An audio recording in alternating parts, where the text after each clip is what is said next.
The nanny was terminated for alleged theft, a cruel dismissal that stung until the millionaire's daughter bravely unveiled the truth. Emma Parker, unjustly accused, found herself standing at the service entrance, a worn suitcase clutched in one hand and a heart shattered into a million pieces in the other. 3 years. 3 long years dedicated to nurturing that little girl, showering her with the kind of love and care only a mother could provide. And now, without so much as a decent explanation, they were casting her aside, banishing her from the only home she had known for years. Tears welled up in her eyes, tracing paths down her cheeks as the afternoon sun offered a mocking warmth to her back. But the external warmth couldn't penetrate the icy chill that had settled deep within her soul, a coldness that threatened to tear her apart. "Why?" she whispered, her voice barely audible, as she cast one last, lingering glance at the imposing Montgomery mansion, the place that had been her sanctuary, her haven, for so long. But the silent stones offered no answer, no comfort, only the stark, cold reality of her dismissal. All she received was a sealed envelope containing her severance pay and the curt, impersonal order delivered by Mrs. Henderson, the stern head housekeeper. "Mr. Montgomery wants you gone today, Miss Parker." Emma hadn't even been granted the simple courtesy of saying goodbye to Lily, the sweet, innocent 5-year-old girl who had pleaded with her every night for a soothing lullaby before drifting off to sleep.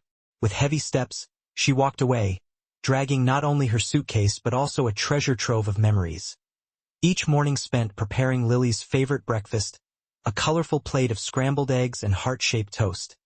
Each sun-drenched afternoon spent chasing butterflies in the sprawling garden, their laughter echoing through the manicured lawns. Each tearful night spent drying Lily's eyes when the little girl's heart ached for her departed mother.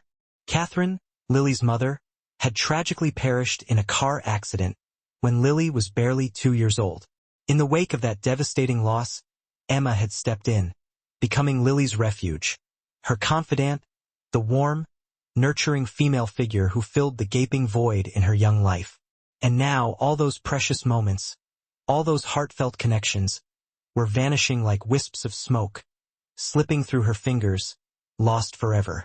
Upstairs, James Montgomery stood like a statue by the window of his second-floor office, his dark, brooding eyes following Emma's every move as she made her way across the meticulously maintained garden towards the imposing main gate. His jaw was clenched tight, a muscle ticking nervously, and his hand was balled into a tight fist at his side, a silent expression of his inner turmoil. Somewhere deep within his conscience, a voice was screaming that he was making a colossal mistake, that he was recklessly destroying the last vestige of goodness left within the walls of this house. But Victoria's insidious words kept echoing in his mind, a poisonous mantra that he couldn't seem to shake. That morning, Victoria had entered his office, her face etched with a carefully crafted expression of gravity, a gold watch clutched in her hand. Catherine's watch.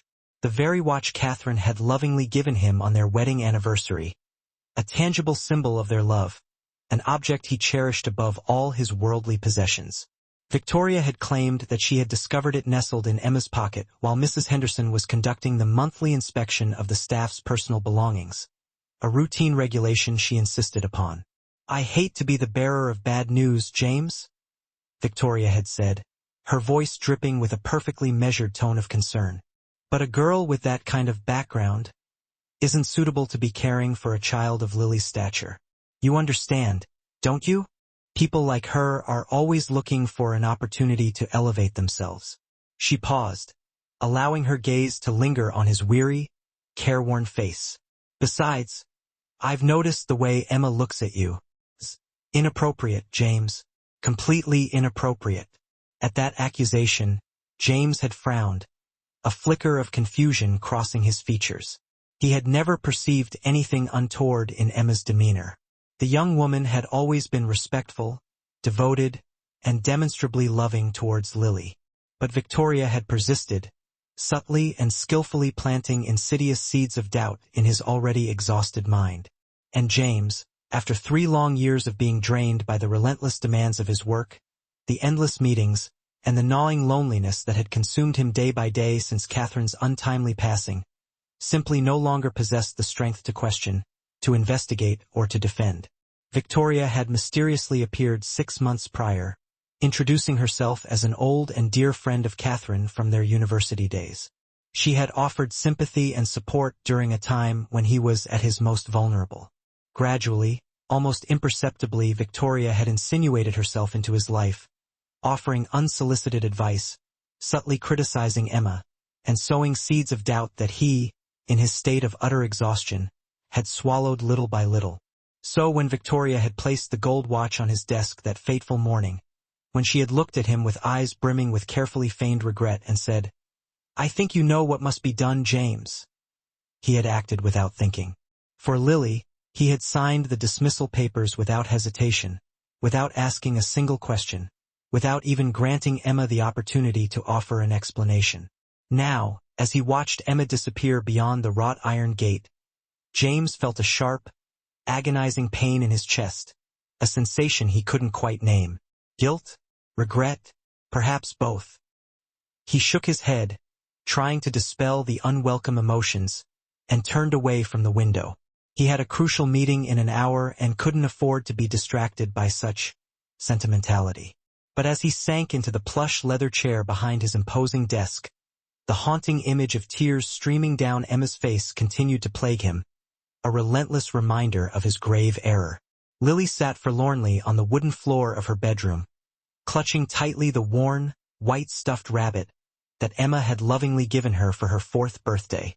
Her big, round eyes, usually sparkling with youthful exuberance, were fixed intently on the closed door, waiting, hoping for the familiar footsteps she knew, deep down, would never grace her ears again. Lily didn't understand. She didn't understand why Emma had left without even saying goodbye, without offering a reassuring hug. She didn't understand why her father wouldn't allow her to go downstairs to see Emma one last time, to plead with her to stay. She didn't understand why Miss Victoria kept smiling that strange, unsettling smile all morning while casually sipping coffee in the kitchen. "Emma will come back," the little girl whispered, her voice thick with unshed tears, hugging the stuffed rabbit even closer to her chest. "She always comes back." But the hours ticked by, stretching into an eternity, and Emma did not return. Night slowly fell over the vast Montgomery estate, casting long, eerie shadows across the manicured lawns, and a strange, unfamiliar woman appeared in Lily's room. She possessed a stern, unyielding face, rigid features that seemed incapable of expressing warmth, and a voice as cold and sharp as a freshly honed blade. "Get into bed now," the woman commanded, her tone devoid of any gentleness or affection. "It's late." "Where is Emma?" Lily asked, her eyes shimmering with unshed tears, her voice barely a whisper. "I want Emma to sing me to sleep." "Your former nanny no longer works here," the woman replied coldly, her gaze unwavering. "I am your caregiver now. Go to sleep." Lily cried silently for hours that night, her small body racked with sobs, soaking her pillow with tears that no one came to wipe away. There was no comforting lullaby, no captivating bedtime story, no one to hold her close and whisper reassuringly that everything would be all right. 2 weeks passed, each day an agonizing eternity, a prolonged nightmare from which she couldn't seem to awaken. James began to notice the subtle but disturbing changes in his daughter's behavior. Lily no longer ran through the hallways, her laughter echoing through the house like a joyful melody. Her bright, ringing laughter had vanished completely, replaced by an unsettling silence. She didn't ask to go to the park, didn't express any desire to play in the garden, and didn't even run to greet her father with a hug and a kiss when he came home from work, a ritual she had always cherished. Lily had become a silent shadow, listlessly picking at her food, eating only a few obligatory bites before pushing her plate away, answering questions with monosyllabic responses, her eyes vacant and devoid of emotion. The new nanny, a woman handpicked and introduced by Victoria, assured James that everything was perfectly fine, that the child simply needed discipline and structure.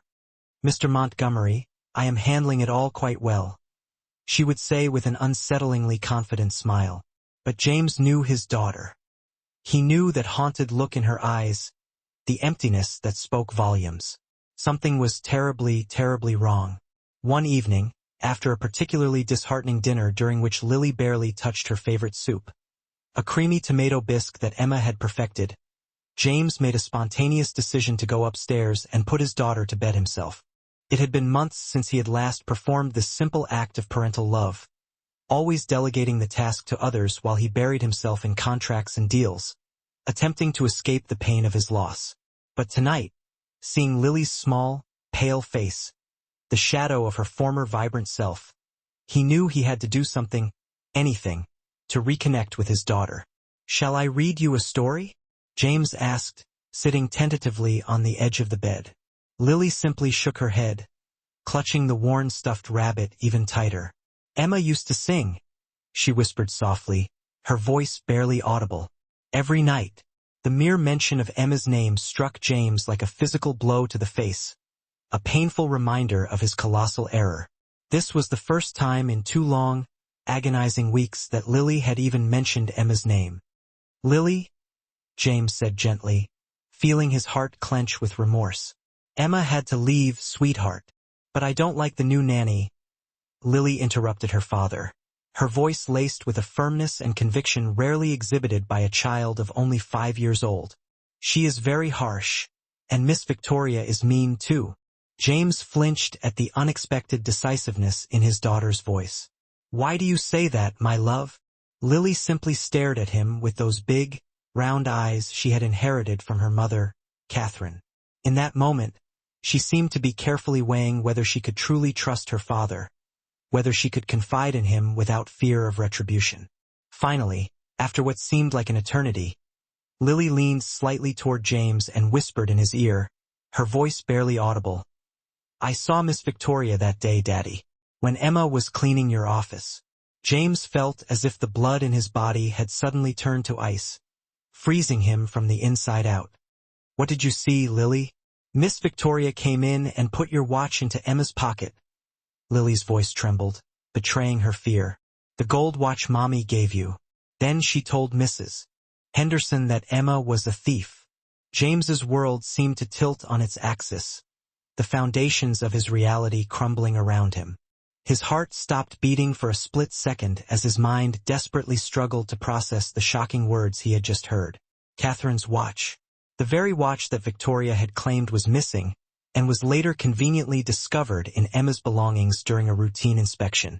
That was the sole, devastating reason he had summarily dismissed Emma, without giving her a chance to defend herself, without even considering the possibility that she might be innocent.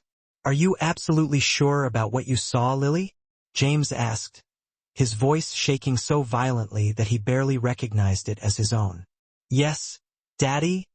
Lily nodded emphatically, her eyes wide with a mixture of fear and relief. "I was playing hide-and-seek under your desk. I saw everything. Miss Victoria put the watch there. Emma didn't touch it at all." James felt as though the ground were suddenly opening up beneath him, threatening to swallow him whole. He had unjustly dismissed an innocent woman. He had ripped away from his daughter the one person who had consistently filled the void left by her late mother, the one person who had brought joy and laughter back into her life. He had blindly trusted Victoria, without asking a single question, without even considering the possibility that he was being manipulated. "Why didn't you tell Daddy sooner?" James asked, his voice laced with anguish, taking his daughter's small, trembling hands in his own. Lily's eyes welled up with tears. "Because Miss Victoria told me that if I told anyone, she would make Emma go to prison. I was so scared, Daddy. But I miss Emma so much. I want her to come back." A surge of righteous rage began to boil through James's veins, consuming him from the inside out. Victoria had been cunningly manipulating him from the very beginning, playing him like a puppet on a string.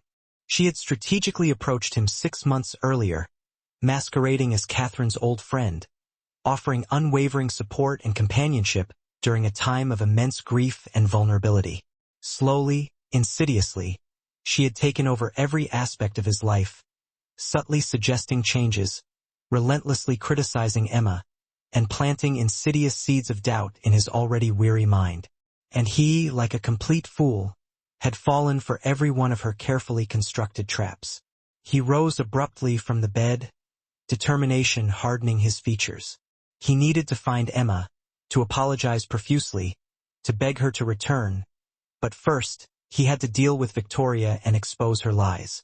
"Listen to me, sweetheart," James said, gently stroking Lily's tear-stained face. "You did the right thing by telling me the truth. Emma will not go to prison, and Victoria will never be allowed near you again. I promise you that." Lily nodded, a glimmer of hope beginning to shine in her tear-filled eyes. "Will Emma come back, Daddy?" James took a deep breath, trying to compose himself. He didn't know where Emma was. He didn't know whether she would even consider returning after the way they had so unjustly treated her. But he vowed to himself that he would do everything in his power to find her and make amends. "I will find her," he promised, his voice filled with conviction. "And I will bring her back." That night, after Lily finally drifted off to sleep with a small, fragile smile playing on her lips, James went down to his office and dialed his lawyer's number. He didn't care what time it was. He needed to act immediately to set things in motion. "David," James said firmly the moment the call was answered, "I need you to investigate Victoria. Everything, her past, her connections, her intentions. And I need you to locate the current address of Emma Parker, my former employee." He paused, his voice laced with urgency. "Urgently." On the other end of the line, David Chen, his longtime friend and trusted lawyer, replied in a serious tone. "Give me 24 hours, James. How serious is this?" James looked out the window towards the darkened garden, the place where he had so often seen Emma playing with Lily, their laughter filling the air. "I've made the worst mistake of my life, David, and I need to fix it before it's too late." The next morning, as the first rays of dawn broke over the horizon, painting the sky in hues of pink and gold, Victoria walked into the mansion with her usual confident smile, fully expecting to be greeted with the same deference and respect she had come to expect. But that smile froze on her face when she saw James waiting for her in the grand hall, his face as icy and unforgiving as a winter storm. "We need to talk," James said, his voice low and dangerous, sending a shiver down her spine. "James, good morning," Victoria stammered, attempting to maintain her composure. "What is this about?" "I know what you did," James said, stepping forward, his eyes burning with a cold, unwavering intensity. "I know that you put the watch into Emma's pocket. I know that you orchestrated everything." Victoria's face drained of all color, leaving her looking pale and ghostly. "I don't know what you're talking about. Who told you these lies?" "My daughter," James replied coldly. "She saw everything." Victoria scoffed, letting out a harsh, disbelieving laugh. "A 5-year-old child? You're going to believe a child over me?" "I trust my daughter implicitly," James retorted, his voice like ice. "Far more than I trust someone who has lied to me and manipulated me from the very first day. I want you out of my house right now. You'll regret this, James Montgomery," Victoria shouted, her carefully constructed facade finally cracking, revealing the venomous fury that lay beneath. "You throw me out for a cheap nanny? You'll pay for this." James simply signaled to the 2 hulking security guards waiting patiently by the door. "Escort this woman out of the premises and make sure she is never allowed to return." As Victoria was dragged, kicking and screaming, out of the mansion, her curses and threats echoing through the halls, James felt a tremendous weight lift from his chest. But he knew that the work was far from over. Now he had to find Emma and beg for the forgiveness he knew he didn't deserve, to somehow make amends for the pain and suffering he had caused her. Emma woke to the familiar sound of church bells ringing nearby. The small, sparsely furnished room she rented in the less affluent part of downtown smelled faintly of dampness and the comforting aroma of toasted bread emanating from the bakery downstairs. It was a world away from the opulent Montgomery mansion, a stark contrast to the luxurious life she had briefly glimpsed, but at least she had a roof over her head, thanks to the meager severance pay she had received. She sat up slowly on the edge of the bed and looked down at her hands, her gaze introspective. These were the hands that had brushed Lily's hair every morning, carefully untangling the knots and styling it into neat braids. These were the hands that had lovingly prepared hot chocolate for her on cold winter nights, adding extra marshmallows just the way she liked it. These were the hands that had held her close and comforted her when nightmares plagued her sleep, whispering soothing words until she drifted back into peaceful slumber. Now those hands felt empty, hollow. 2 weeks had passed since the day she was so abruptly and unjustly fired, and the pain was still as raw and searing as it had been on the first day. It wasn't just the loss of her job that broke Emma's heart. It was the devastating loss of Lily, the little girl who had become the very reason Emma woke up every morning, the shining light that had brightened her otherwise gray and uneventful days. And then, without any warning, without any explanation, they had torn that precious child out of Emma's life, leaving a gaping hole in her heart. But even worse than everything else was the false accusation, the insidious label of thief. The word still burned inside her, searing her conscience with shame and indignation. Emma had never, in her entire life, taken anything that didn't rightfully belong to her. Her mother, who had passed away when Emma was only 18, had instilled in her the unwavering belief that honesty was the only thing the poor could truly hold on to, the one virtue that no one could ever steal from them. And now, they had stained that very honor with a lie, a cruel and unfounded accusation that she couldn't seem to wash away, no matter how hard she tried. That morning, Emma walked to the bustling farmer's market, where she had recently found a temporary job as a kitchen assistant at a small, unassuming cafe.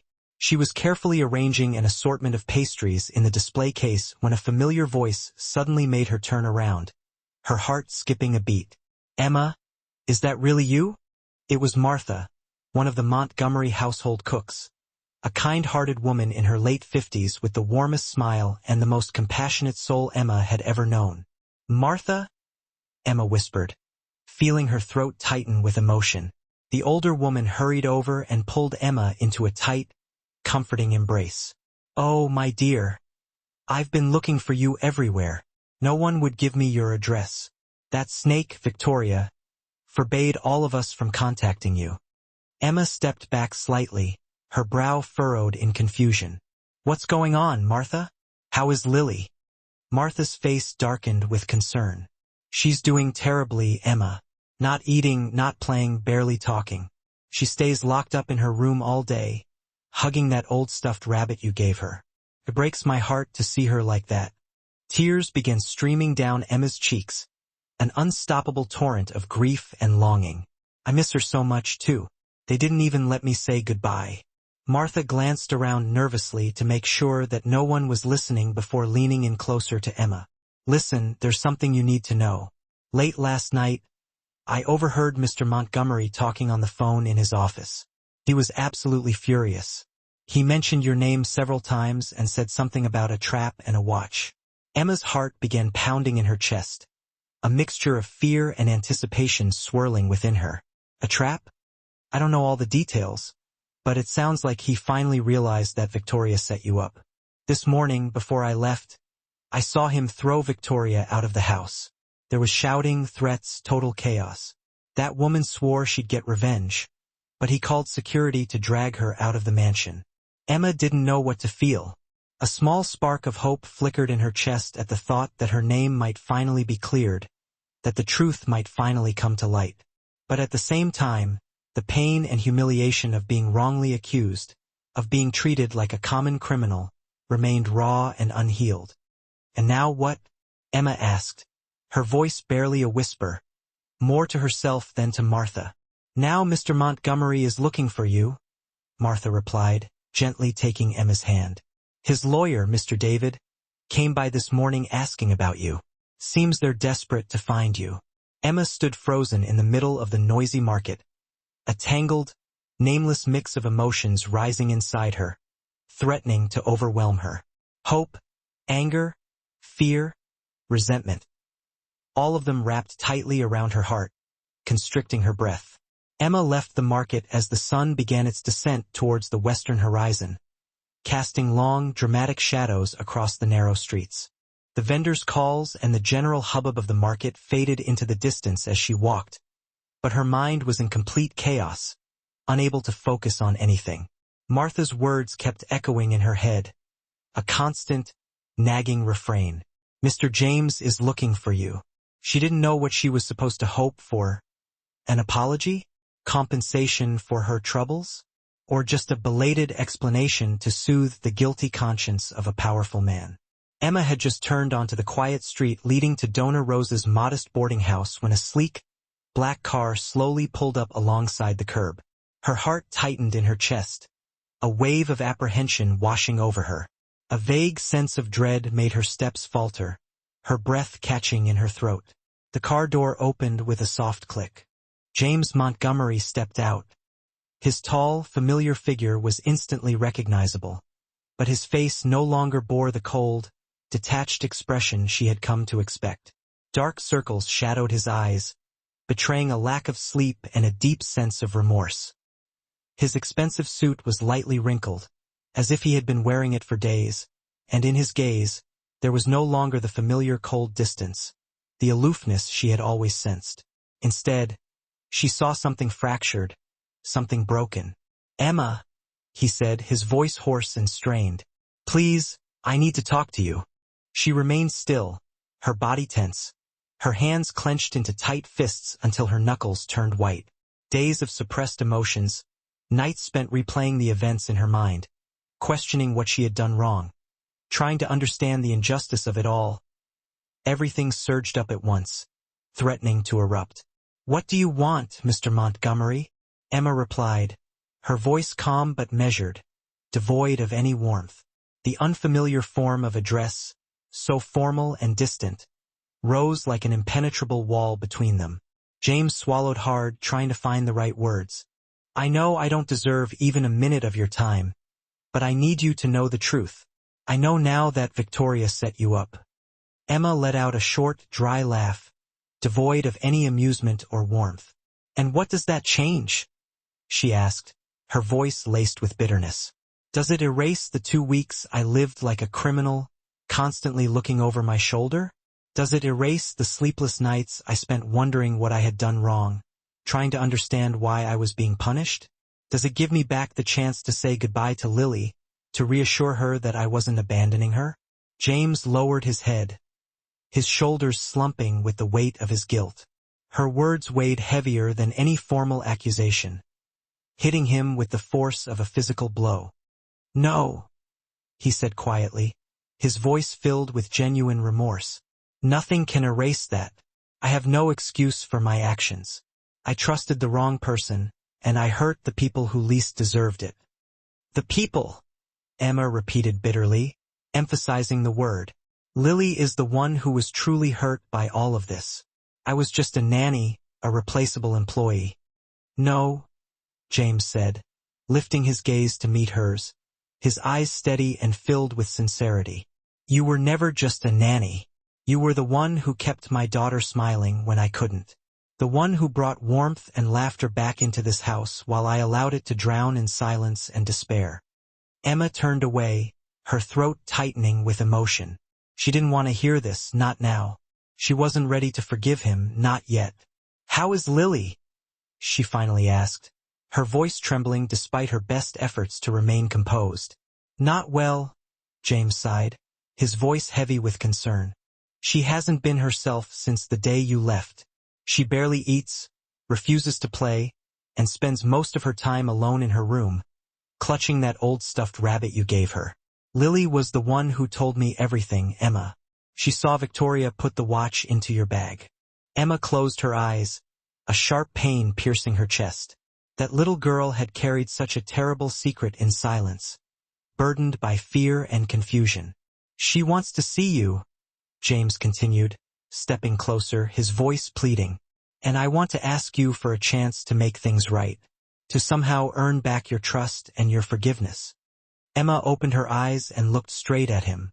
In that moment, she didn't see a powerful employer, a wealthy businessman, but a desperate father, consumed with guilt and longing for his daughter's happiness.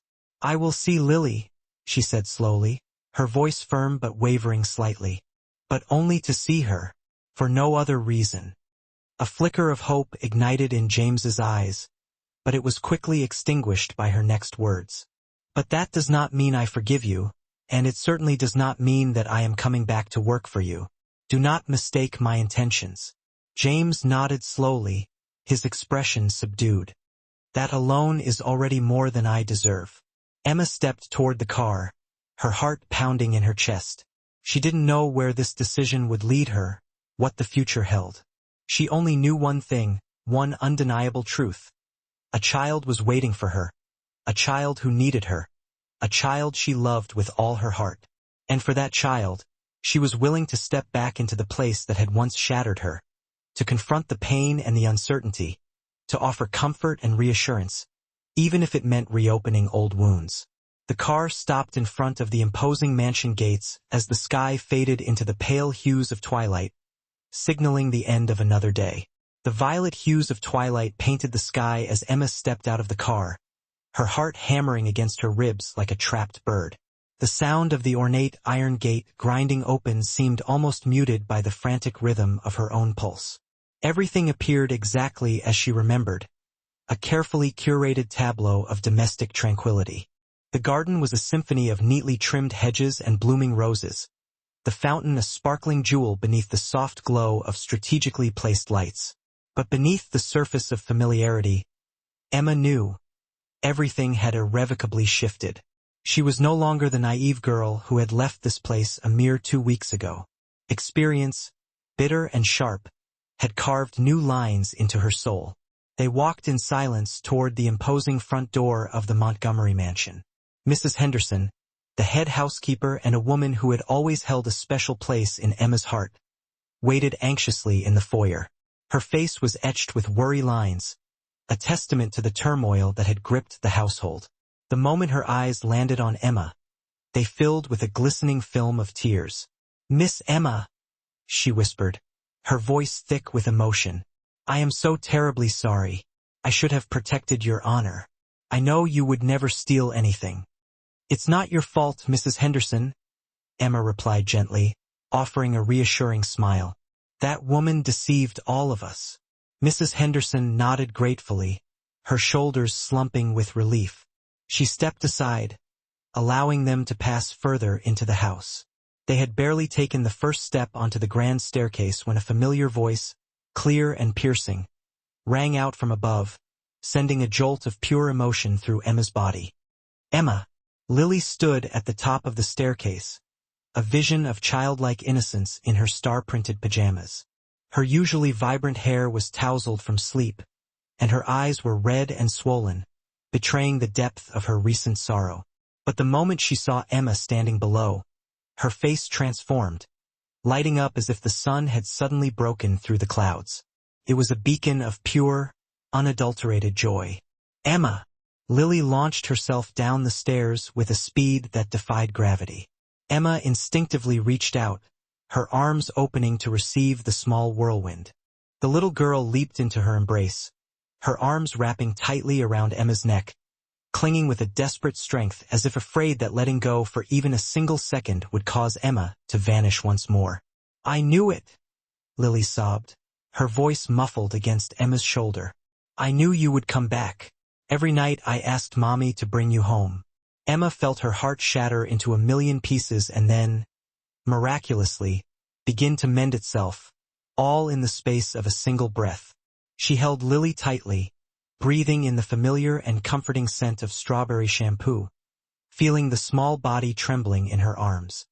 "I'm here, my angel," Emma whispered through her own tears, her voice choked with emotion. "I'm here." Lily finally looked up, her tiny hands cupping Emma's face, her eyes studying every detail as if afraid to miss a single nuance. "Are you sad?" she asked, her brow furrowed with concern. "Are you still mad at my daddy?" Emma glanced at James, who stood silently behind them, his expression a complex mixture of tension and hope. She turned back to Lily and offered a gentle smile. "I'm a little sad," she said honestly, "but seeing you makes me very happy." Lily tugged at Emma's hand, pulling her toward her bedroom. "I have something to show you." She reached under her pillow and carefully pulled out a folded piece of paper. It was a crayon drawing, a vibrant explosion of color depicting 2 figures holding hands in a lush green garden, surrounded by a kaleidoscope of bright butterflies. Above them, in crooked but clear letters, Lily had written, Emma and me forever. The sight of the drawing, the tangible representation of Lily's unwavering love, was too much to bear. Emma could no longer hold back her tears. "This is the most beautiful picture I've ever seen," she said, her voice breaking with emotion. "May I keep it?" "Yes." Lily nodded brightly, her eyes sparkling with happiness. "So you will never forget me." "I could never forget you," Emma whispered, her voice thick with emotion.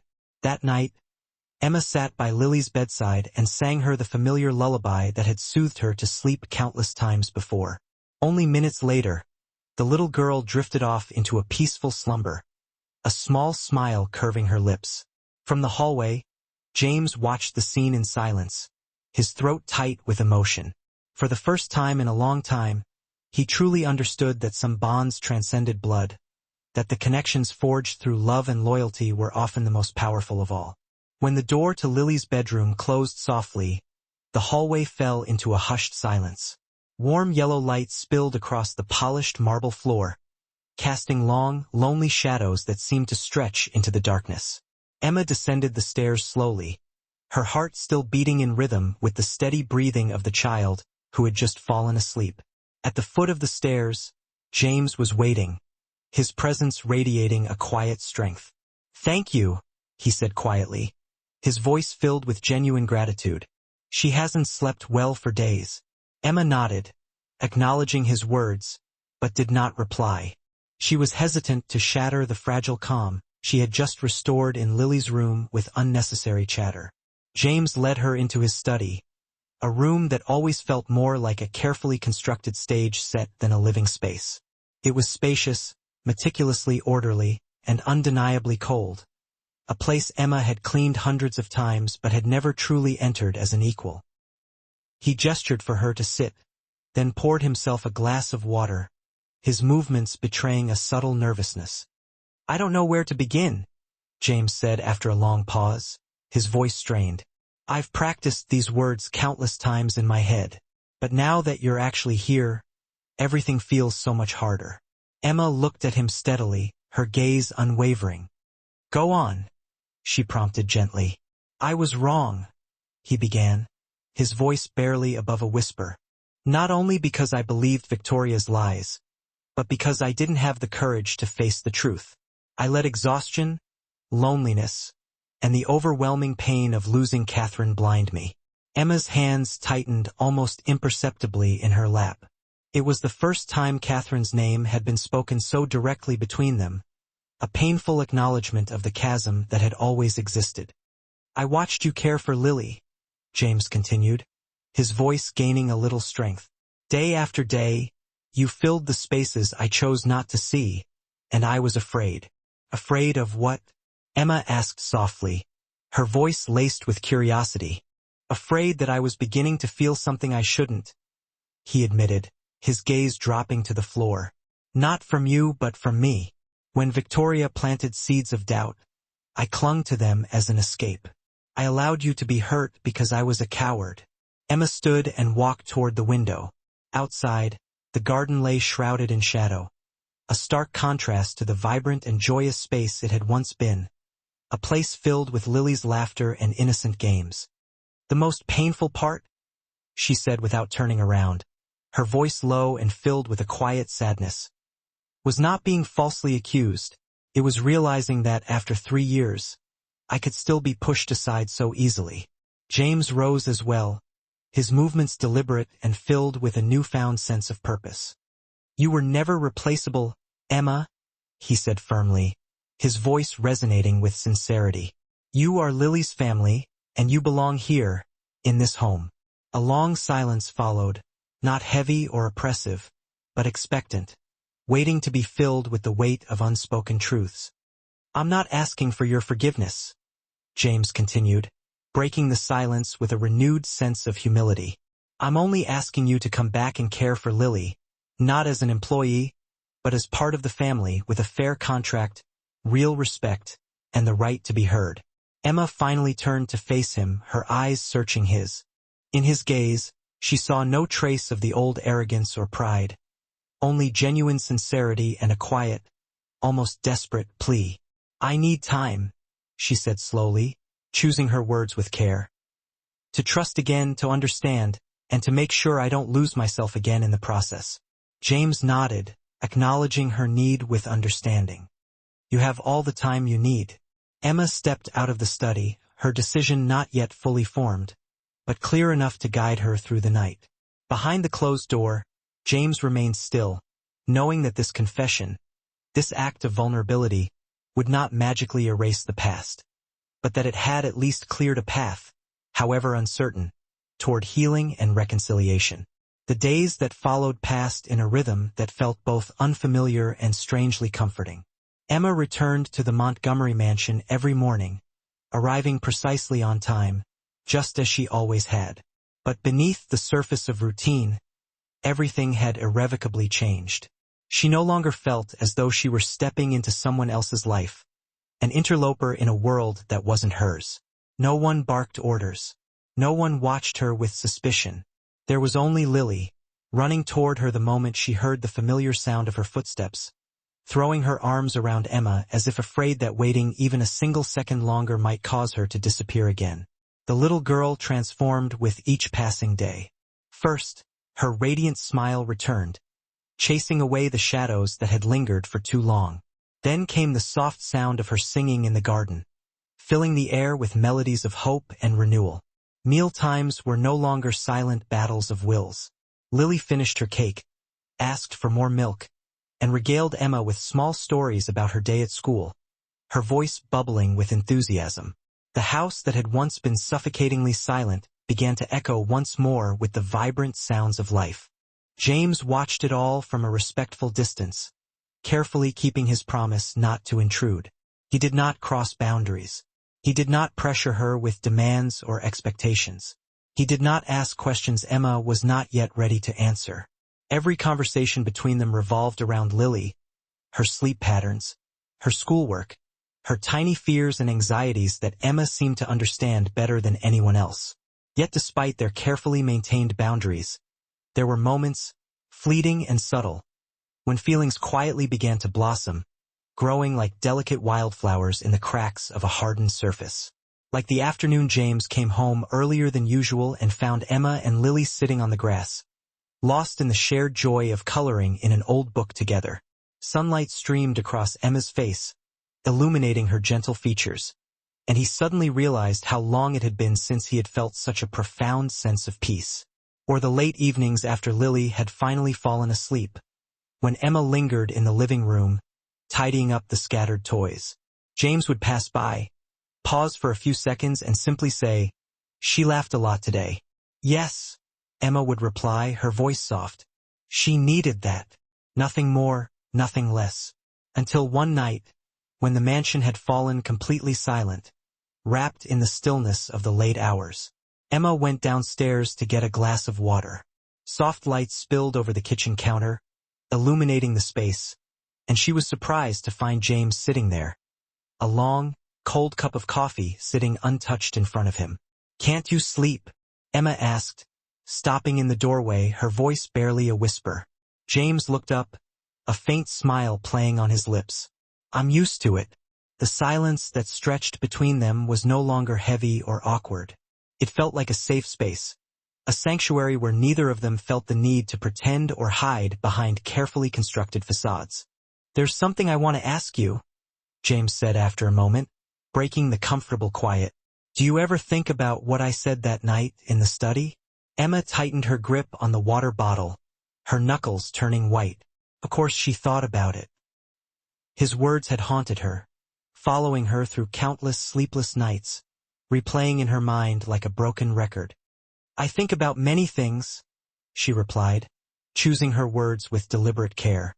James stood and stepped closer, still maintaining a respectful distance between them. "I'm not asking you for an answer right now," he said, his voice earnest. "I just want you to know that if you allow it, I want to learn how to begin again, one step at a time." Emma looked at him seriously, her gaze unwavering. "If we try," she said slowly, "it has to begin with trust. No more secrets, no more decisions made for me without my input. If you doubt me, you come to me first, before you listen to anyone else." James nodded without hesitation, his eyes locking with hers. Promise. A quiet moment passed, filled with unspoken hopes and tentative dreams. Then, James extended his hand, not rushing, not demanding, simply waiting. Emma looked at it, her heart skipping a beat, and finally placed her hand in his. Their first kiss happened in silence, gentle, cautious, like a promise whispered on the wind, a promise that did not yet need words to convey its meaning. And upstairs, Lily slept peacefully, a small smile gracing her lips, dreaming of a future where the broken pieces of her family would slowly but surely begin to find their original shape again, fitting together in a way that was stronger and more resilient than before. Happiness, when it first begins to bloom, is far more fragile than people realize, a delicate seedling easily crushed by the harsh winds of reality. One quiet afternoon, while James was at the office and Lily sat in the living room diligently working on her homework with Emma, the doorbell rang, its sharp chime cutting through the rare sense of peace that had settled over the house. Emma looked up instinctively, a vague sense of unease washing over her, a premonition of something about to be disrupted. "Elena, could you please answer the door for me?" Emma said, keeping her voice calm and even, careful not to alarm Lily or betray her growing anxiety.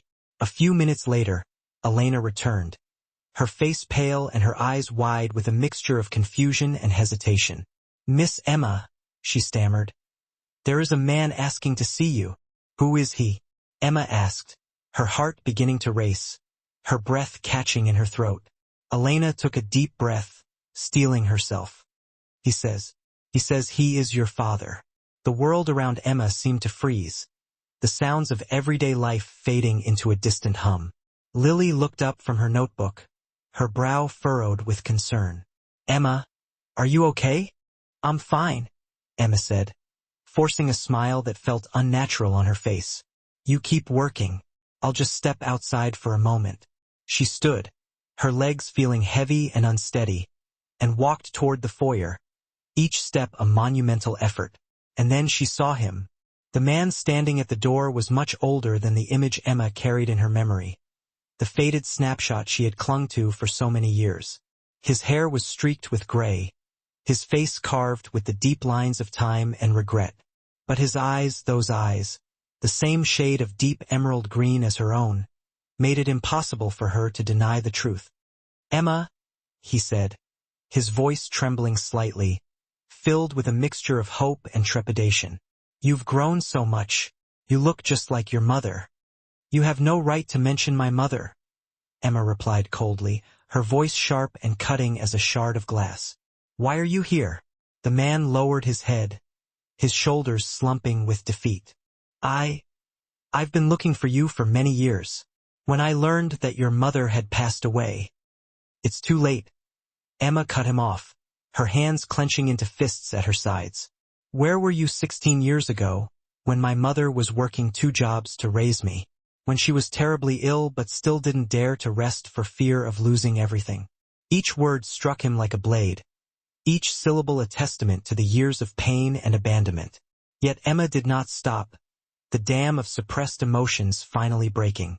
The years of loneliness, the nights she had heard her mother crying in secret, the constant struggle to survive. Everything surged to the surface at once, a tidal wave of anger and resentment.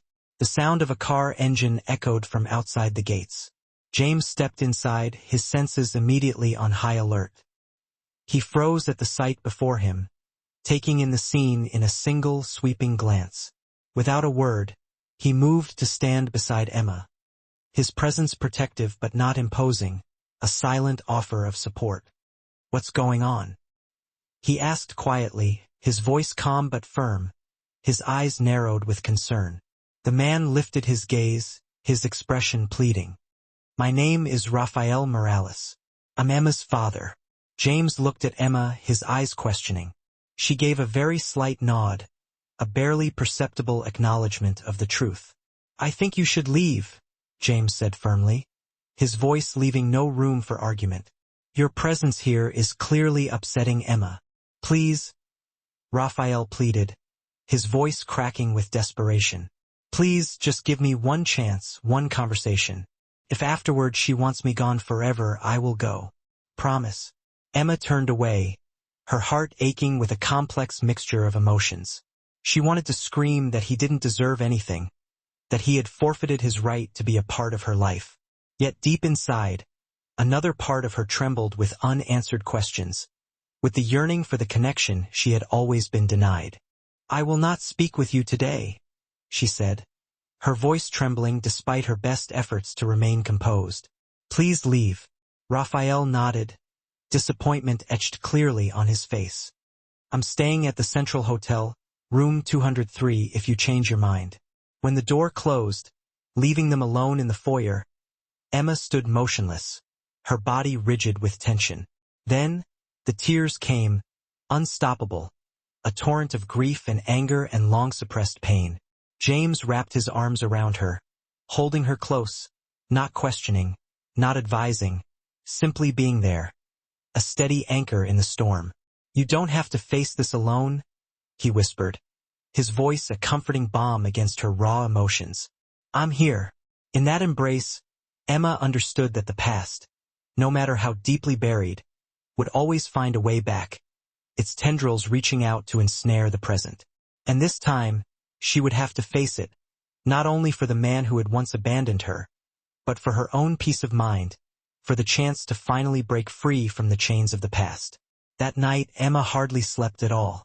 She lay on her side by the window, watching the soft glow of the dim garden lights where Lily had once run and laughed, her heart aching with a bittersweet longing. The image of Rafael Morales, the man who had left her 16 years ago, kept returning to her mind, not with the fierce anger she had always imagined, but with a vast, cold emptiness, a hollow ache that seemed to stretch into infinity. Near 3 o'clock in the morning, Emma slipped out of bed, careful not to wake James, and went downstairs to the kitchen. The soft light was already on, casting a warm glow over the room. James was sitting there at the kitchen table, as if he had known she would come, as if he had been waiting for her all along. You can't sleep, he said quietly, sliding a cup of hot tea across the table toward her. I thought you might not be able to either. Emma sat down, wrapping both hands around the warm mug, seeking comfort in its simple presence. The warmth spread slowly, easing the chill that had settled over her body, yet it could not reach the deepest, most wounded place in her heart. I don't know if I have the courage to listen to him, she whispered, her voice filled with doubt and apprehension. James reached across the table and took her hand, not squeezing it tightly, just enough to remind her that she was not alone, that she had someone to lean on. Whatever you choose, he said softly, his eyes filled with unwavering support. I'll stand by you, but if you still have questions, if there are still pieces of the puzzle missing, listening may be the only way to finally close the door on the past. The next morning, after taking Lily to school, James drove Emma to the Central Hotel. The hotel was a far cry from the opulence of the Montgomery mansion, a small, unassuming building in a less desirable part of town. Room 203 was small and modest, furnished with the bare essentials. Raphael opened the door almost immediately, his eyes red and bloodshot from lack of sleep, his face etched with anxiety. The air in the room was thick with unspoken words, heavy with the weight of years of separation. Their conversation unfolded slowly, painfully, punctuated by long, heavy silences, each one a testament to the gulf that had grown between them. Raphael spoke of old debts, of threats, of being forced to leave in order to protect his wife and child from the dangerous men who were pursuing him. He opened an old box, its cardboard worn and faded with age. Inside were dozens of letters that had never been sent, their pages filled with faded ink, and records of the money he had quietly sent through intermediaries for years, desperate to provide for his daughter from afar without revealing his whereabouts. Emma read each letter, her tears falling onto the crooked lines filled with remorse and a desperate, unwavering love. The wall of resentment she had carefully built and maintained for 16 years finally began to crack, its foundations crumbling beneath the weight of his words. I forgive you, Emma said, her voice trembling with emotion, the words barely audible. Not to forget, but so that I can finally have peace, so that I can finally let go of the anger that has been poisoning me for so long. Raphael reached out and held his daughter tightly, his body shaking with relief. James stood nearby in silence, a silent observer to this intimate moment, feeling a circle of healing finally begin to close, the wounds of the past slowly beginning to mend. In the days that followed, the Montgomery home filled with a renewed sense of warmth and connection.